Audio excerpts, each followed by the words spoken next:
Welcome to MassMusings, a podcast where art and history come together, brought to you by the Massillon Museum. On today's episode of MassMusings, we interview current Studio M artist Alex Vlasov. Hello, thank you for listening to MassMusings. My name is Emily Vigil, and I work as Studio M coordinator for Massillon Museum.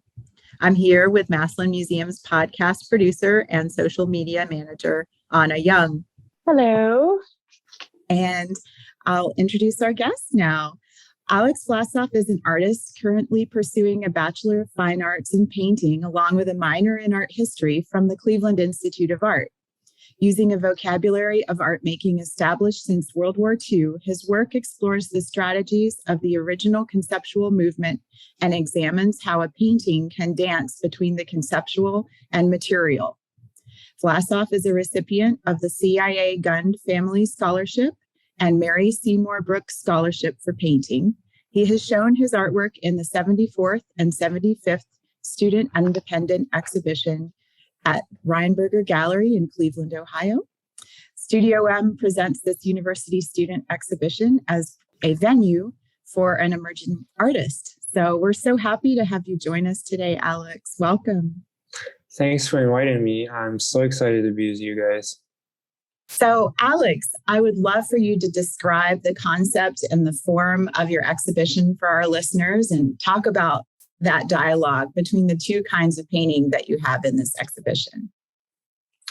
Well, the exhibition deals really with like two separate bodies of work. And I think we should kind of separate them in the beginning, and refer them as text-based work and non-text-based work, because it's super easy to get confused when I'm talking about them. So the first body of work, it deals primarily with the text, like literal language. And the second body is just a visual, abstract vocabulary. It can kind of also be a language.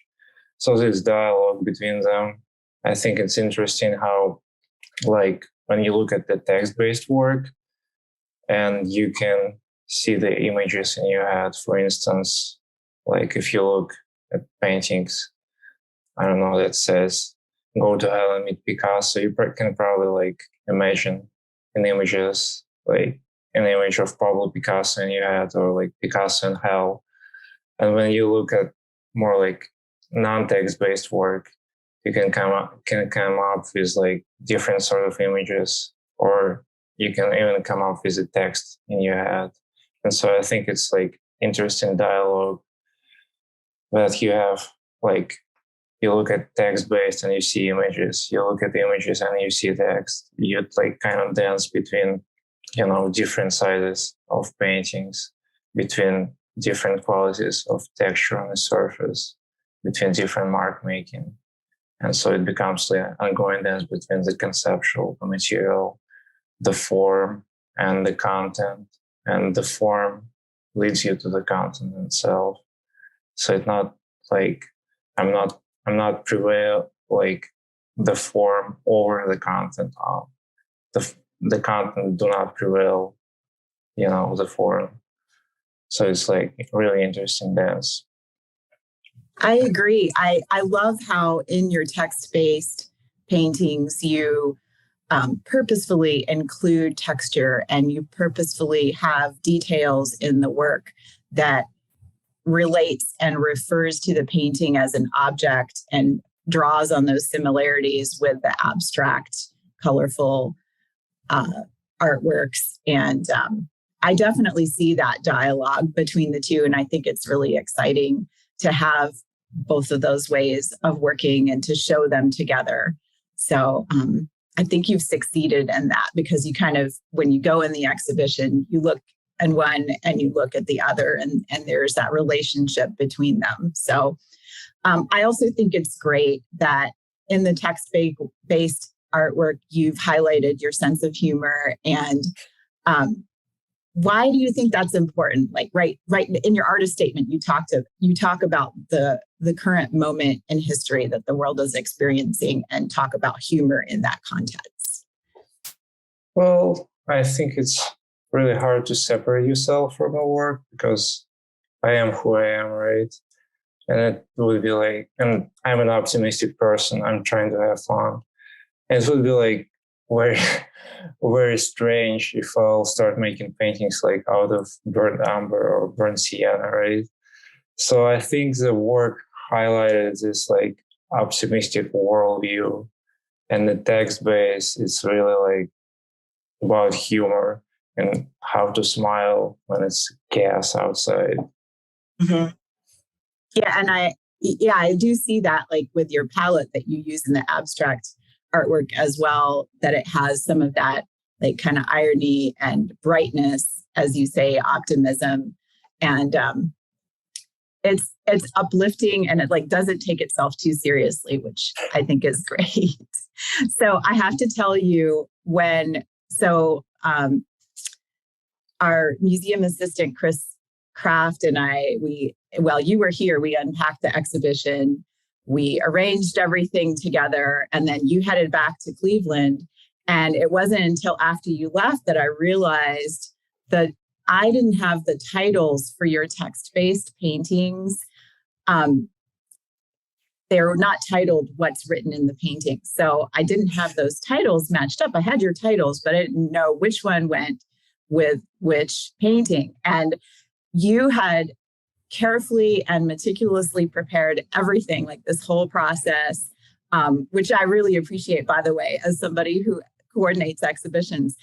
And then I thought, oh my gosh, I wonder if he did this on purpose, because it was so interesting and fun to put together or at least guess for me before I heard back from you, which titles go with which text-based painting, because a lot of times it's like you're asking a question in the painting and then the title is the answer. So it just made me chuckle. And I was curious about how you come up with the titles and that dialogue between the text in the painting and the title, and also the titles of your abstract works. Can you talk about that? Of course. Yeah, I didn't do that on purpose.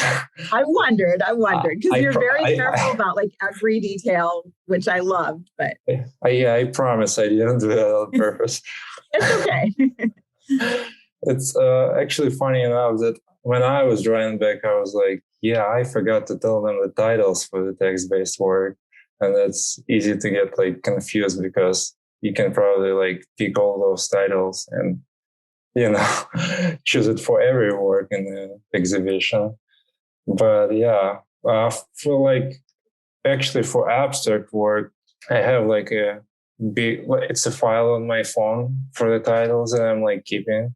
And when I like, hear some like nice line, or, it can be like from a book or from a music, I like just write it down to the file. And then when I look at paintings, some of it makes sense to me.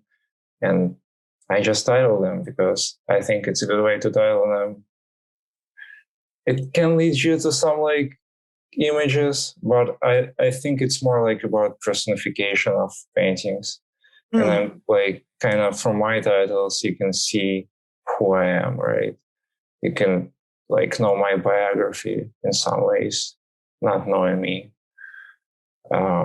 Here's that. And for the text-based, I think it's just my, one shot to being a poet. So I just title them out of text on Canva, and it makes sense. Like my kid could do that. Well, certainly. Right. Well, I did guess maybe at least half of them I was able to guess. But then if the title is certainly, as you say, it could be any number of paintings there. But I love that you use that word personification in terms of painting. I've actually never heard it phrased quite that way before, and that's really interesting. So let's just rewind back to the beginning, and I'd love to hear about the story of how you became interested in becoming an artist and what art influenced you or made an impact on you when you were just a kid. Of course. Well, for me, it's like kind of different story, because I didn't want to be an artist when I was a kid. So it really came to me when I was like in my early 20s, right? I was like, it was time for me to go to college, and I didn't know really what to do. So I went to community college for a year, and I took like basic classes. And one of those classes was Intro to Visual Art. And then when I realized, like, oh, I like to make art, I like to talk about art, I like to write about art, and I probably should be an artist. And next semester, I took like, I don't know, 4 or 5 art classes, and then I transferred to CIA and started making art and having fun a little bit. Wow, that's great that you had that realization kind of so quickly, and here you are. That's cool. Yeah. So I read that you lived in New York City like around 2016 or 2019. Is that right? Yes, it is, right? Okay. So do you have any advice if you were talking to a young artist who's moving to New York, or experiences of your life in the city that have made an impact on your studio practice? Well, the advice I would probably give, just be yourself and you'll be all right. That's probably the only advice I can give. I mean, it's kind of tough in New York because it's super expensive. You have to survive, right? The first like place where I live, it's actually funny because it was like, I think 8 blocks from Times Square, and it was like bunk bed for like $200 a month, which is pretty good deal. Yeah, for that market, sure. Like, yeah, $7 from Times Square. That's why I hate Times Square now. But yeah, it's I don't know. Probably like what made impact on me, because I was able to go to all the museums in New York, and back then you could go to Met for like and pay $1 for it, and I would go like every day. Now I think they changed their policy, which is a bummer, but yeah, that's great. I was in New York, but just for a few months, and I lived a lot farther away in Queens, but I definitely took advantage of going to the Met as often as I can, and other museums, but especially the Met, since you could get in at a low cost. So I can relate to that. So what drew you to apply to Cleveland Institute of Art? Well, one of the things that I confronted when I was in community college, they don't really like have studio spaces, or they close too early. You have to like find ways to make art on your own. And I was in CIA, actually, one of the schools, they provide like private studio spaces for students. I also look at the faculty of the school, and I realize it's like super diverse in a sense. Like in some schools, you can see like painting departments like consist only like of figure painters, right? And CIA is really like a nice, diverse group of faculties. They work in different styles, and really, they don't tell you what to do, or like they don't dictate you a style, a specific style. So it's for you to pick up whatever you want. So how has your artwork changed since you started as a student there? It's changed dramatically, actually. I when I came to CIA, I was like, I'm going to be a graphic designer. And then I took a graphic design class, and I was like, no.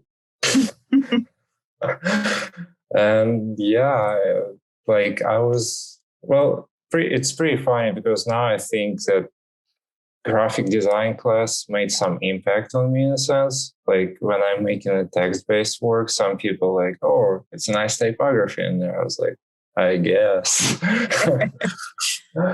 But like artwork, yeah, it changed dramatically. I think before I was super interested in the ideas of automatism, and then like subconscious, when you make a mark on the surface and it comes from the subconscious.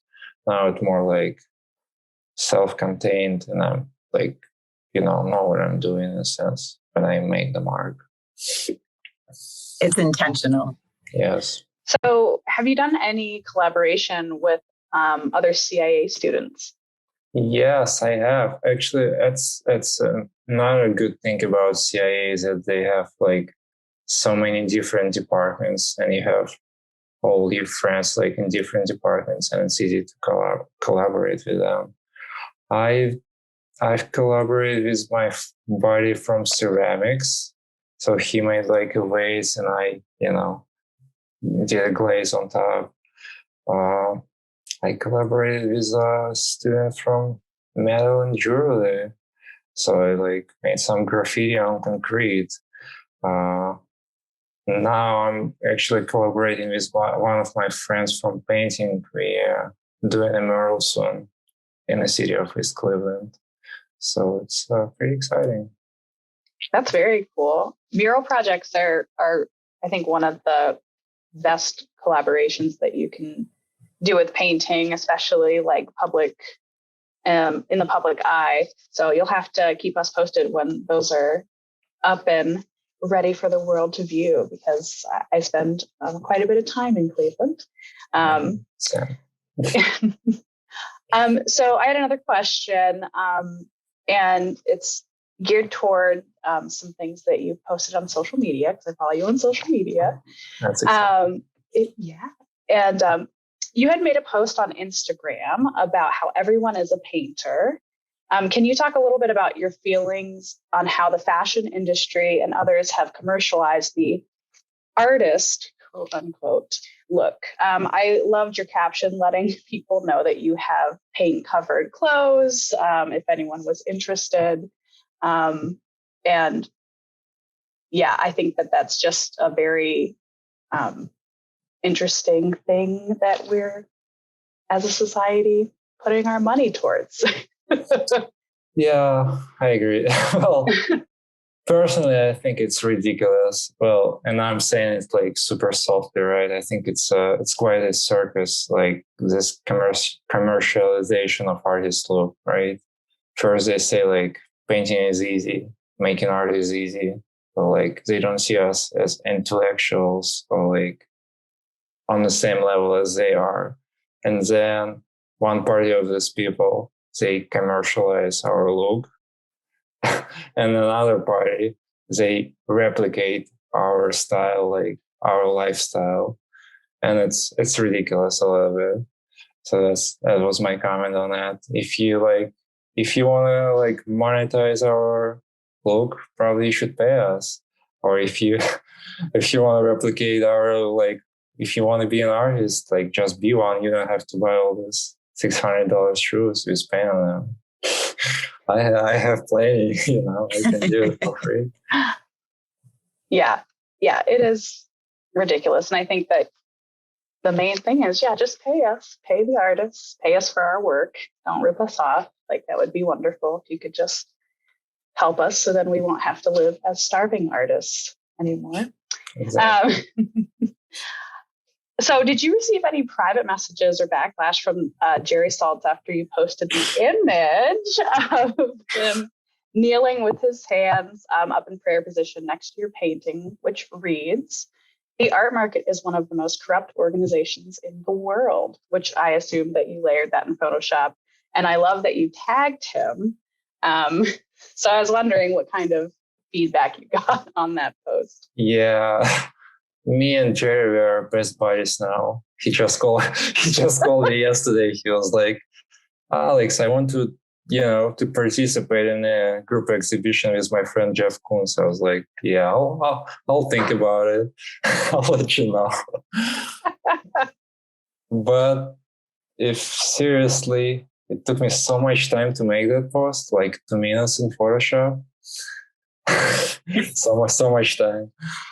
But no, he didn't respond anything, which, well, I think he has like a nice voice in his reviews, and I should give him like a lot of credits for that.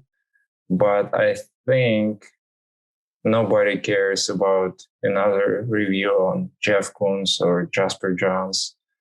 And I think he works really for the market, not for the public. and it's quite a spectacle, I think. In response to that, do you see social media as a blessing or a curse to the art world? It's hard. It's really hard to pick a position on that topic, I think. In some ways, it's a blessing because you can share your art through social media. You can see art, like what other artists are up to, right? You can be like super close to them, like seeing what's going on in their studios. Yeah. And I think it can inspire you in some ways, even though I think inspiration is a wrong word for art making. What's on my mind right now? It's well, I'm not really a big fan of Chuck Close. I quite frankly speaking don't like his art, but he once said, and I'm roughly paraphrasing it right now, he said, inspiration is for amateurs, but the rest of us just go and work. And I'm giving a lot of credit for him, like saying that. And so, but some posts on social media can like inspire you in a way that like you see it and, oh, it's a good idea. What if I add this and subtract this? And maybe it's going to be an even better idea. And so it can inspire in these ways. But it's a curse in a way that, you know, there are a lot of bad art out there, you know, and some people can see that and think, oh, this is what art is, but it's not, you know. Yeah.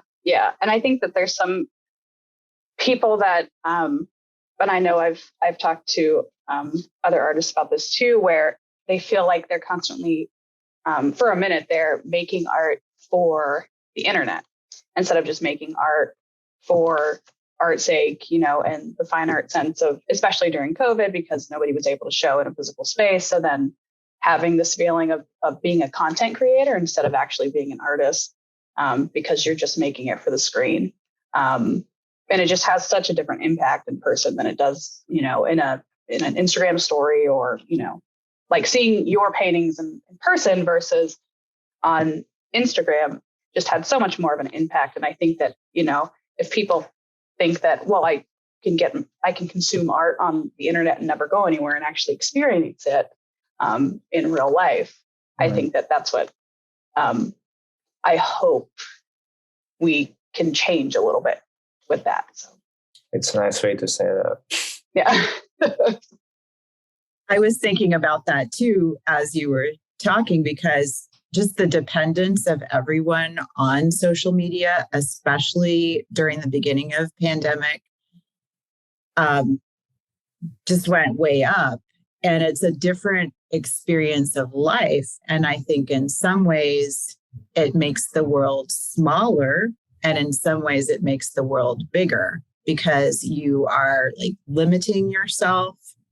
But you are seeing kind of like a vision of what others create, but it's not necessarily true to life at all. To focus back on your exhibition and what Anna was saying, you should absolutely, everybody should, if they're able, come and see Alex Vlasov's exhibition in person. I say this with every podcast, but I truly mean that.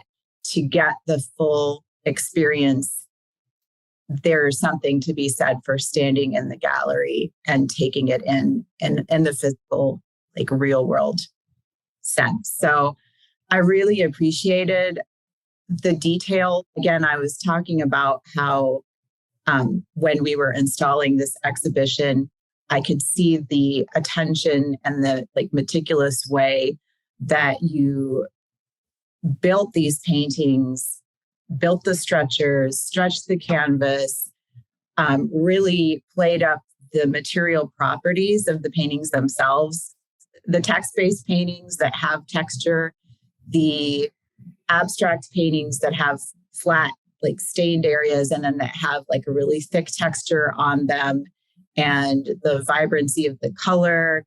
Like one thing I noticed that you do in social media, and like the images that you submitted, even with your gallery proposal, was you pictured the paintings in an environment.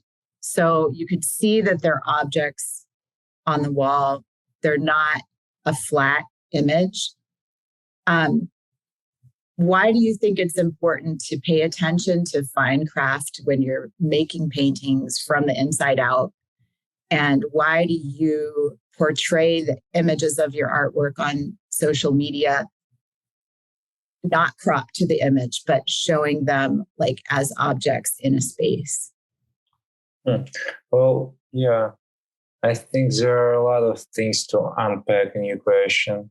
And I think paintings are objects. It's a way like to say about the thing, because I think a lot of the times, like when we look at painting and we talk about a painting, we forget about the thing on the wall.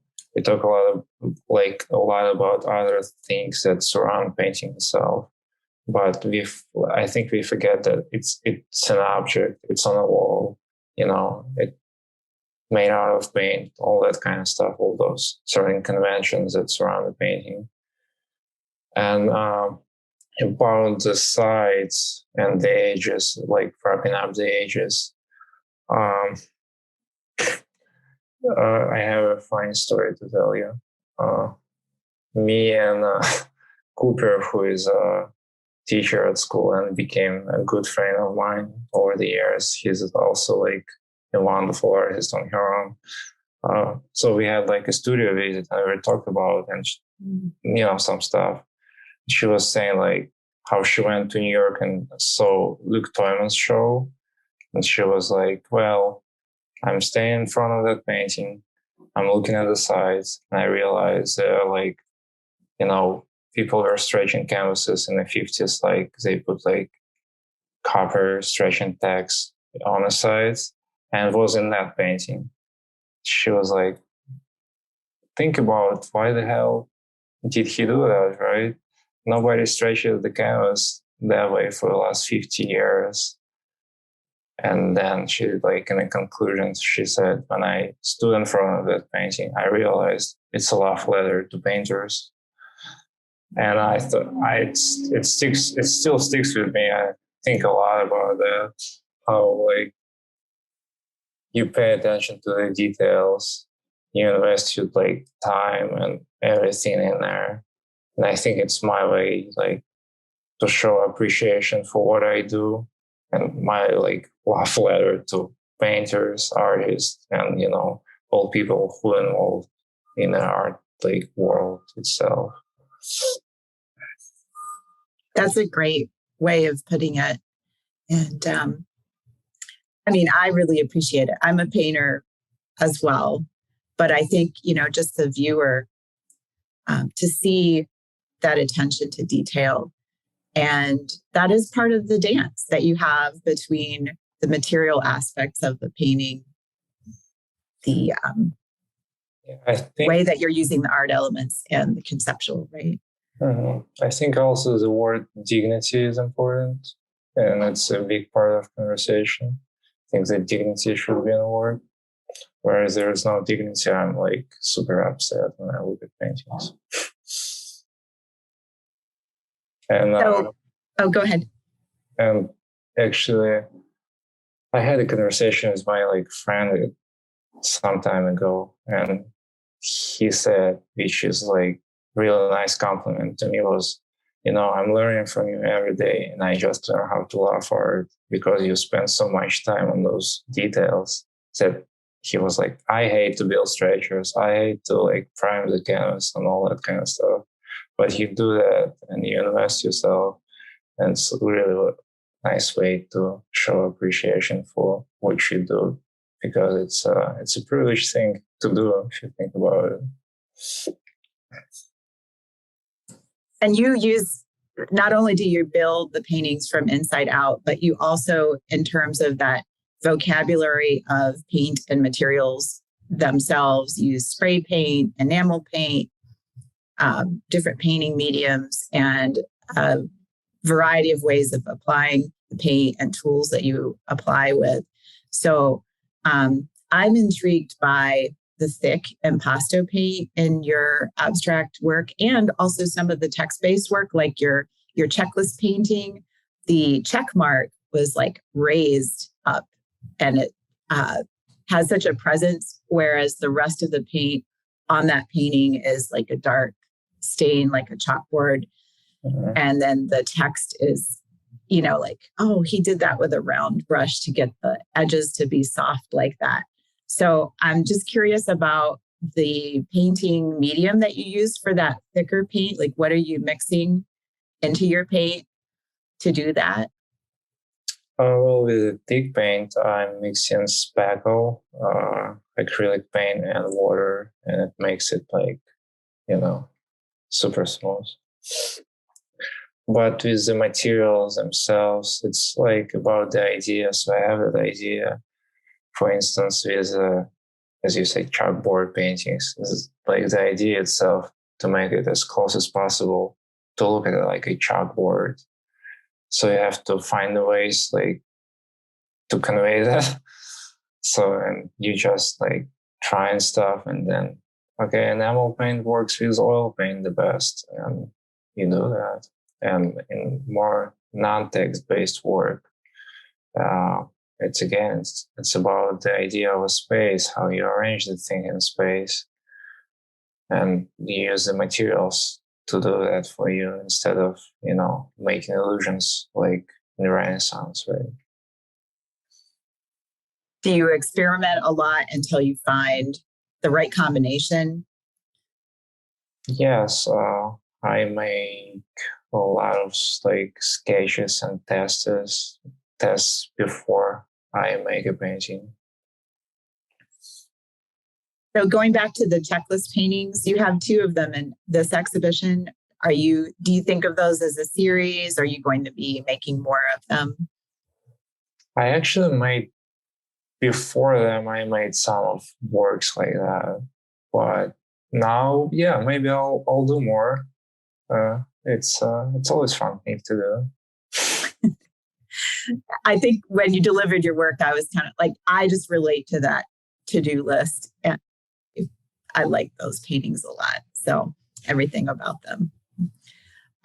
So describe you talked a little bit about your working process. Do you, in terms of the 2 different kinds of painting, the text-based and the non-text-based, do you bounce back and forth between the 2 ways of working? Like when you get stuck, you go to the other way of working?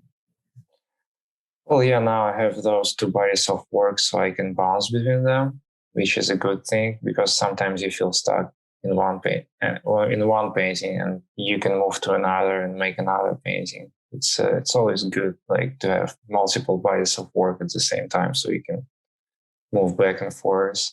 And actually, with non-text based work, so I use a lot of oil paint, and I work in layers, and a lot of time I have to wait for a layer to dry so I can move to another layer. And it's another like good opportunity for me to work on text-based work while I'm waiting for paint to dry.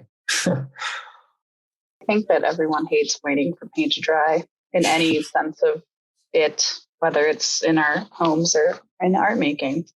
I can relate to that with, working on a bunch of different things, but that's just because I get too excited about all kinds of different processes and then I can't concentrate, but that's a different story. So I'm bringing it back to art and fashion again, because I was thinking about, again, after your post a little bit more, how would you feel if one of your designs, because your designs are very graphic, and I could see them ending up as like a fashion object, hopefully, with your consent and collaboration in the future. But how would you feel if one of your designs ended up as a fashion item, like a t-shirt or shoes or a bag or something like that?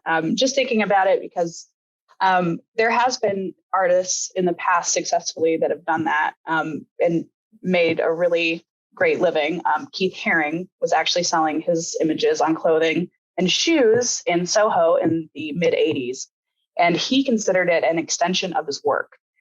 which that legacy continues on in contemporary fashion today, even after his death, which the anniversary is actually today, February 16th. It's a wonderful question. And I am fascinated by the fact that that he died on this day, because Keith Haring is a very important artist to me. It's where everything begins for me as an artist, like love for art making, for all like thoughts around art. It comes from Keith Haring, actually, because I made like the whole research on him in community college, and I made a work in response to his work, and I started making those like cartoonish, animated figures, and then I just abstractify them, and now you have those paintings on the walls. And I don't think it's possible to have them without me doing research on Keith Haring like years ago. And going back to the original question, if I see my like designs on t-shirts, funny enough, a lot of people, they like nag me to do t-shirts. They're like, this is phrase, I wanted it on t-shirt and you should do that. And I would love to do that. Unfortunately, I don't really have time now because I'm like swamped, but it's another story. But in the future, I would love to do t-shirts and or maybe even like mugs with text on them, or hats, stuff like that. Well, when that happens, I will be first in line to grab some of that swag for sure. So yeah, keep me in mind. I'll make sure that I'll send you guys some t-shirts. Okay. 100%. Perfect. I appreciate that. So that's great. I'm glad that I love Keith Haring. So it's really exciting. Like when I saw those, the way that you make those graphics, those like kind of organic blobs, that was one of the first things that I thought about. So then what are you reading? Is there anything like, your book that's in your studio that you just kind of, read in between, or because, you have these amazing text-based pieces and you're, very intellectual. So I'm interested to see what you're reading. Yeah, I actually read a lot. I read almost every day, and I don't know if it's a good thing or if it's a bad thing. Because, you're staying up until 3 o'clock in the morning reading that book, and then next morning you're like, oh. But I'm that kind of a messy reader, I would say. I read like 5 books at the same time. So, and the books like everywhere pretty much. They're in my car, they're in my studios, in my bedroom. What I'm reading now, well, what comes to my mind, it's the recent book that I got. It's a theoretical text on around works of Ryman. And also I read Eastern philosophy now, the book called The Wisdom of Forgiveness. So it's the Dalai Lama's like thoughts on forgiveness and stuff like that. Also by my bed, I have a book that I'm kind of reading, but it's been probably like 4 months that I'm reading. I usually before bed, I read the passage from that book and go to bed. It's called Philosophical Investigations by Wittgenstein. A little light reading, Hello. Yeah, that's why I'm reading it for the last 6 months.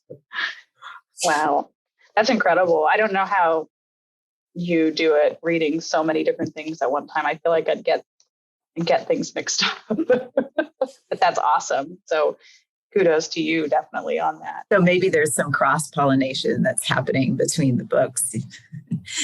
Like in the work.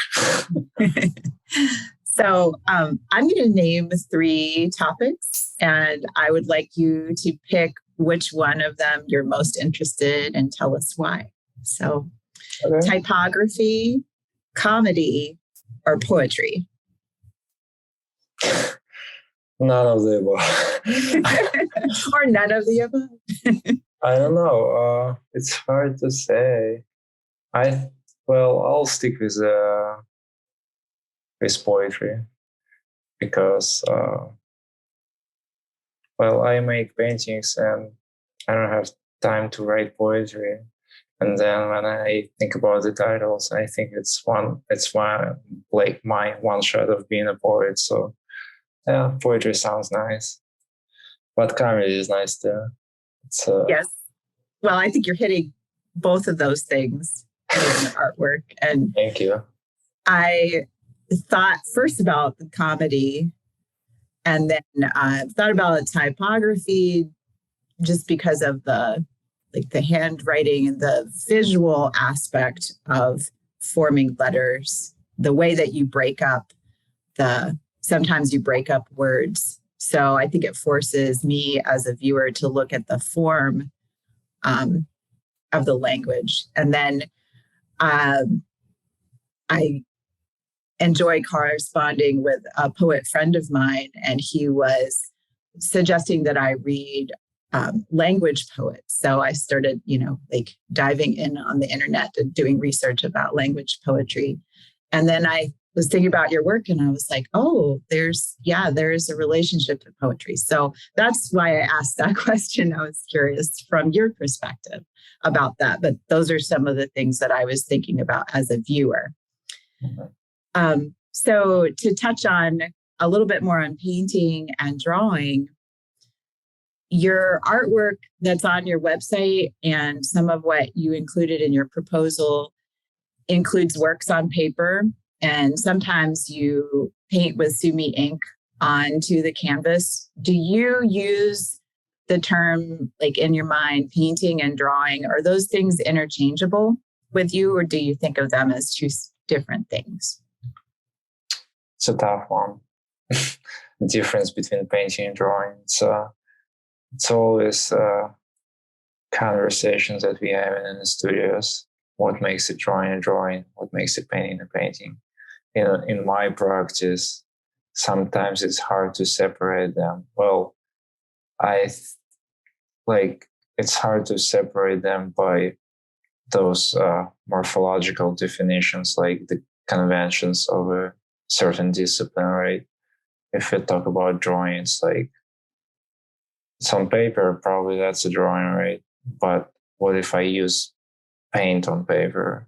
What it becomes? And I think I think a lot about that in terms of my own practice.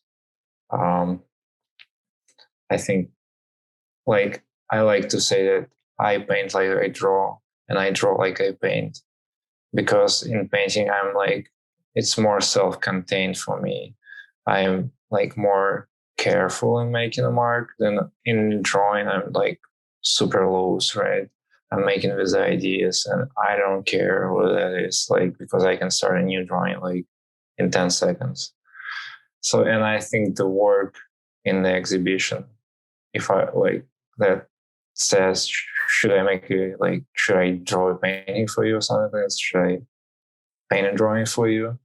It really opens up this conversation between painting and drawing, what we think about that, because I don't have a clear answer to. That's why I'm making the work. Yeah, as a matter of fact, that painting is what made me think about it. So it definitely opened it up for me, and then I thought about the artwork on paper and wanted to know what you thought. So when you're working on your paintings, do you prefer to work large or small? Do you think the size of the text-based paintings have more weight when people are confronted with it in a loud, large composition on the wall? Well, I think it depends. It depends what we're talking about. I think with non-text-based work, I prefer to work large. And I think it creates a nice dynamic between that. It's usually a human-sized paintings. And you have to step back to see the whole configuration on a surface. But at the same time, you have to go super close to them to see all the texture qualities of the surface. And so it becomes like a dance. And I think it creates a nice dynamic. With a text-based work, I usually work small, and there are a couple reasons for that. Well, first, you're trying to replicate the surface, like a small chalkboards that we all have in our apartments when we like where we write our goals, or it's like the size of a notebook, because I actually mount the notebook paper on canvas, so it goes like along with the idea. And the message itself, you can still see it like far away because it's text, you can read it. But again, you have to step closer to see the texture qualities of the surface, and it's a nice dynamic. I'd also like to ask what the intent behind the use of the repetitive, flat, heavy black shapes throughout the non-text-based paintings are about. Well, the intent that I'm working and reworking is the same visual abstract vocabulary that I developed over the years. And then you take a certain mark making and you recompose it in a new ways. And this like reconfiguration, it gives you new images. So it's about recomposing certain, like the mark is unique in each painting because it's like all scribbles are unique in a way, but at the same time, it's the same concept. And the point of it to provide you new images from the same, like recomposing and making new images out of it. I kind of see them as like people and personalities like interacting within the landscape in the paintings, which are really fun for me when I kind of move through your compositions, and I really enjoy them. So I just want to let you know that. Thank you. Well, it deals with, I like that you said it, like reminds you about some sort of landscapes, because it really relates to a history of abstraction and abstract painting in a way. It starts with a landscape painting. It's a good observation. Thank you. Yes, I was thinking about your larger paintings and the connection to landscape as well. I'm particularly intrigued with the painting that you have that's titled 4 minutes and 33 seconds. And I just wanted to have you speak to that title for our listeners, maybe who are not familiar with the John Cage composition and how it relates to that painting when you were making that painting. Well, when I was making that painting, I had an idea that I should record myself while making the painting. So I started recording a video of me painting a painting. And then from like 20 minutes or something, I should look at that video. And so I started looking at that video and I realized that it's just a noise, like how the brush touches the surface, or like how I kicking out the letter out of my way. And it's like really relates to that John Cage piece, 4 minutes, 33 seconds. And I was like, it's like really performance of making a painting. And all the noises become part of the work while I'm making it. So that was kind of an idea. And that made perfect sense to me to title it 4 minutes, 33 seconds. Got it. Do you keep a sketchbook? And where and how do you brainstorm your written and your visual ideas? I do. I have, have a sketchbook, and I draw there like almost every day. I start with an idea, I make a sketch, and sometimes it can take like 10 pages in sketchbook to kind of like find a perfect image for myself. And then you take that image and again, you're recomposing on a sketchbook paper, like to the point when it's ready to be a painting. And then you start making a painting. How many sketchbooks do you think that you have? Do you keep all of them like throughout the years? I do. I have dozens of them. I don't know what to do with them. It's a problem. At some point, you realize that you have this like so many sketchbooks, so many paintings, and it's like I gotta find a storage for all that stuff. Yeah, Yeah, I think that's the hardest part. It's like, what do I do when I'm done with this? Do I keep it? Because as soon as you get rid of it, you're like, oh, there was that idea that I had, and now it's gone. Are you thinking about applying to grad school or taking a break? I know it's a lot to think about, especially when you've got so many other things that you're trying to wrap up. But no, I had enough. No, I'm just joking. Yeah, I'm actually like interested in applying for grad schools, and I'm super interested in particular applying for art history. I'm interested in art history and theories and stuff. And I'm thinking about getting a PhD in art history. oh wow, that's very cool. That's So, awesome.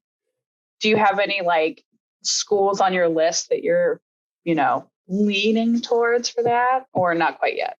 I do. A lot of schools, they have a lot of cool programs. It's pretty much like full ride, and they pay you a stipend for like 5 years to study art history. I think it's a pretty good deal. I would be down for that. But on my list, it's University of North Carolina. Cornell has a nice program. What else? I don't know. Well, Case in Cleveland has a nice program, but I'm more interested in contemporary and modern art history, and their program is more focused on museum studies, which is not really my jam. Yeah, I feel that. Well, good luck on that endeavor. I have no doubt that you will get it and do very well. But yeah, the full ride, that's a good deal. That's his dream. Yes, it is the dream. And you're going to pay me money too? Yeah, I'll take it. So if you could change one thing about the art world, what would it be? This is a heavier question. Sorry, I apologize. It's really a hard one. I think there are a lot of things that needs to be changed in our world, 100%, and it's hard to pick one. Well, recently I was thinking about the prices and praises in art, and like in our world in general. So we're giving some prizes to the people for the art making, which is okay, right? And I know a lot of people who get prizes for their art, and I think they deserve it. Like, I want to be clear, they deserve it 100%, and I love them so much, and they should get prizes. But I think the problem is like really systematic, because giving prizes to some people, you're pretty much saying what kind of art I should do in order to get prizes, right? Or what art is or should be. You're saying that by giving the prizes to some folks, which is, again, it's a systematic problem. And a lot of my friends, they get prizes, and I'm so happy for them, because it's always a good thing to get money from rich dudes. Yeah. I think that's a wonderful thing that I agree with you. Definitely is an issue. It just makes everything so much more competitive and less collaborative in some ways. I remember in grad school, there was, all the different like scholarship award, like mid-year kind of applying for that. And it would always be so competitive. And then, Right. Everybody that got it, yeah, like you're happy for them. But you're always like, well, if you didn't get it, like, oh, well, what do I need to do? Like, I worked really hard. Exactly. Then you have that moment of defeat.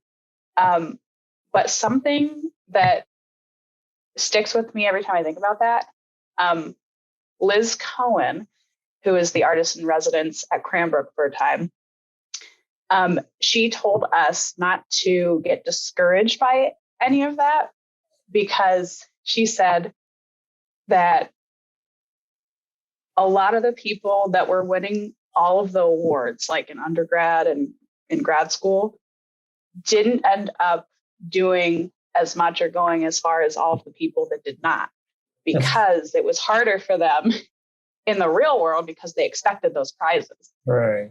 Yeah. So I always think about that. Now, that's not always true in every case, but I think about that often sometimes. At the end of the day, we're all artists and we all make art. And yeah, art is art. And when you say one art is better than the other, well, it's not really true.